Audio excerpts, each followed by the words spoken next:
तो चैप्टर की शुरुआत में देखते हैं जियांगलिन अपना चेहरा दूसरी ओर करते हुए कहता है, ब्रदर तुम्हारा नेक। तो यानियन कहता है कि वो ठीक है।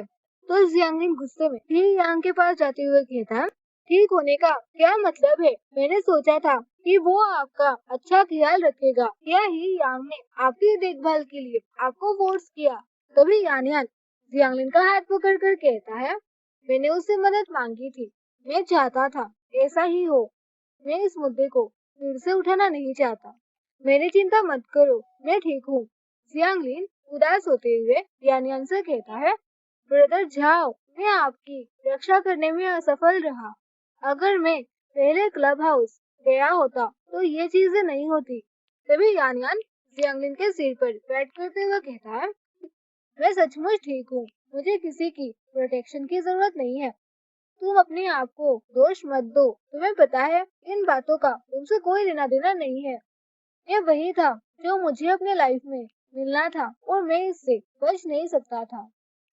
फिर हमें लेवन कल्चर दिखाया जाता है जहाँ पर सभी एम्प्लॉय ऑफिस रूम के बाहर खड़े थे और वो पता करने की कोशिश कर रहे थे कि अंदर क्या हो रहा है। फिर हम देखते हैं जहाँ पर जैंग अपना हाथ जोड़ते हुए इवान से कहता है, मिस्टर इवान, मैं सच में इसमें मदद नहीं कर सकता क्योंकि मैंने कई सालों तक निर्देशक मंडल में काम किया है। प्लीज इस पर मुझे माफ कर दो।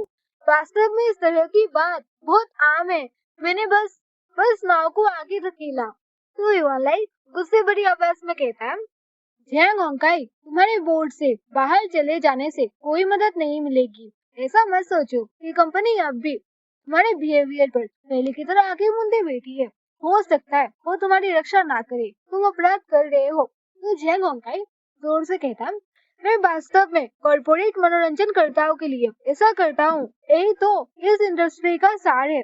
हम प्रायोजक से निवेश के बिना फिल्मांकन या विज्ञापन नहीं कर सकते।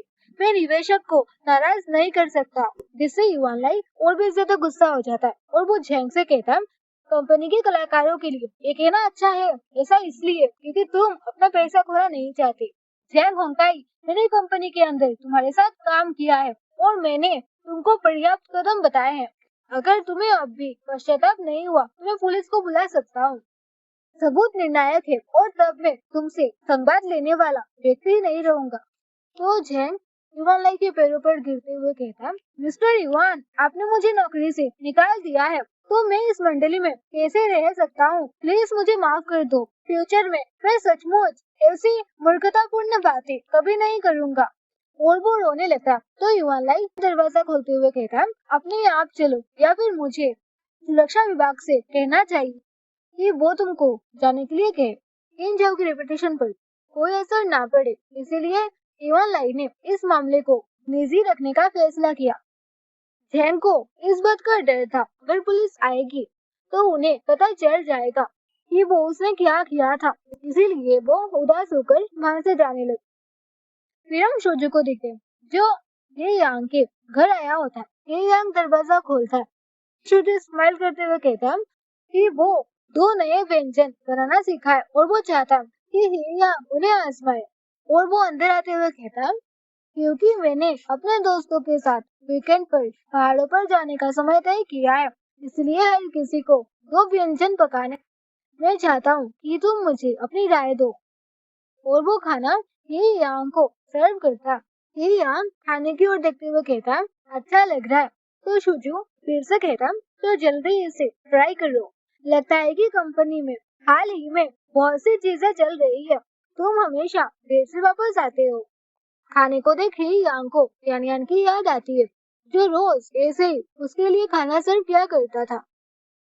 तभी शुजू का ध्यान वहाँ पर पड़े इन झाओ के पोस्टर पर जाती है और वो ये यांग से कहता है, अरे क्या वो वही एक्टर नहीं है जिससे मैं मिस्टर युआन के फैमिली डिनर पर मिला था?